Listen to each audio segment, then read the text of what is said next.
Layman's evangelical fellowship విశ్వాసమే విజయము అనుదిన ధ్యానములు October 22. ఉన్నత విశ్వాసపు క్రమము. వారు విశ్వాసము ద్వారా రాజ్యములను జయించిరి, నీతి కార్యములను జరిగించిరి, వాగ్దానములను పొందిరి, సింహముల నోళ్లను మూసిరి. హెబ్రీయులకు రాసిన పత్రిక 11వ అధ్యాయము 33వ వచనం. మనము కలిగి ఉన్న విశ్వాస పరిమాణము కన్నా ఉన్నత విశ్వాసపు క్రమమును గూర్చి ఇక్కడ బైబిల్ చెప్పుచున్నది. దేవుని ద్వారా దేశాలను కదిలించిన వారిని గూర్చి, వారు రాజులను ఖండాంతర రాజ్యాలను మార్చినట్లు లేఖనములలో వ్రాయబడి ఉన్నది. బైబిలులో కల్పనా కథలు, అనవసర ముచ్చట్లు వ్రాయబడలేదు.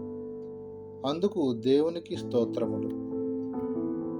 ఉన్నత విశ్వాసపు ప్రమాణాలకు ఎదగాలని బైబిలు మనలను సవాలు చేయుచున్నది. దేవునితో సరి అయిన సంబంధం కలిగి ఉంటే గాని విశ్వాసములో ఎదగలేము.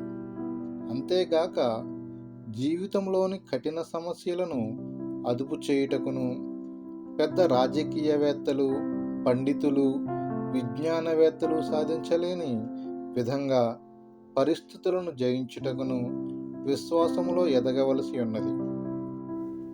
నేటి ప్రపంచము భయంకరమైన అవినీతితో నింపబడి ఉన్నది. దీని ప్రభావం వలన బాల్యంలోనే అవినీతి, అపవిత్రత, వివాహ బంధములలోని మోసము, కపటము వ్యక్తిగతంగాను సామాజికముగాను విస్తరించుచున్నది. అయితే దేశ చట్టాలు గాని, పోలీసు వ్యవస్థ గాని అపవిత్రతను బాగు చేయలేవని చరిత్ర చెప్పకనే చెబుతుంది. 18వ శతాబ్దములో ఇంగ్లాండులో మద్యపానములకు వ్యతిరేకముగా చట్టము జారీ చేయబడినది. అయితే అవి హింసాత్మకమైన దాడులకు దారితీశాయి.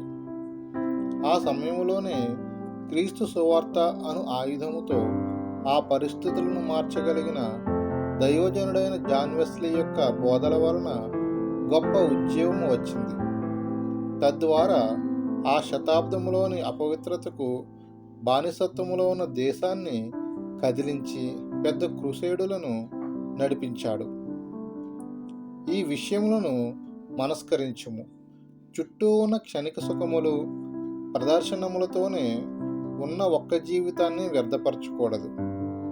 పాఠకులు వెస్లీ గారి వలె జీవము గల క్రీస్తును సంధించు భక్తుల వలె తర్ఫీదు పొందాలని